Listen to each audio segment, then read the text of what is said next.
Ito na yung tinahi natin Pilipina na sleeve. Size adult plus. Ng tahi. Para pagka pinorm na natin, make sure na lahat kasama, pati yung lining. Yun yung minsan hindi nasasama yung lining.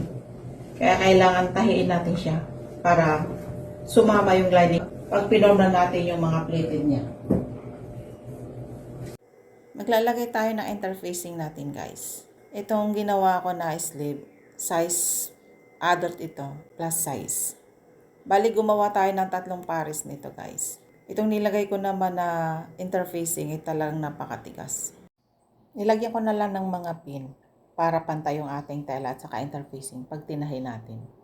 Sa next tabas natin, guys, gagamit tayo ng ibang interfacing. Yung mas manipis, ilalagay natin yon sa mga small size natin. Yung mga pang kids natin na gagamit ng mga Pilipina na sleeve. Yung iba rin kasi ayaw nila ng masyadong matigas yung kanilang sleeve.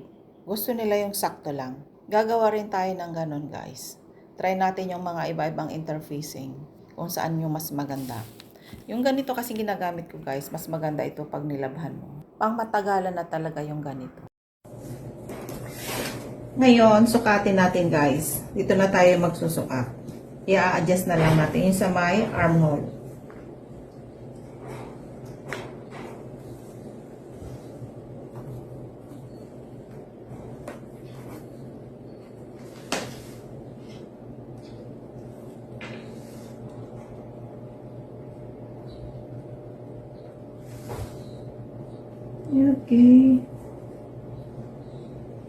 Okay. Ngayon, pagka halimbawa, hindi siya tama sa sukat, habulin na lang natin. Mag-a-adjust tayo sa mga plate niya. Ito naman, eksakto lang naman, guys. Kasi gaganon yung pa yan, oh. Kailangan umabot yung sukat ng armhole. I-adjust na lang natin. Okay.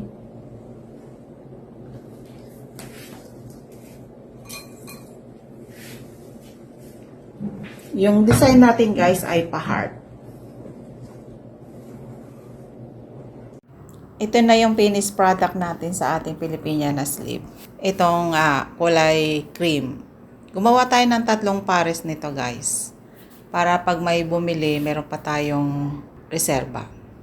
Bali, yung ginawa natin, guys, ay plus size ito. Mga plus size yung mga ginawa ko sa ganitong kulay. Kaya pinit na muna natin dito sa manikin natin para maganda tignan. Pang display na rin natin. Next, ilalagay natin ito sa box at talagyan natin ng level. Para kung sakaling may magkagusto at bumili, ready na ito, guys.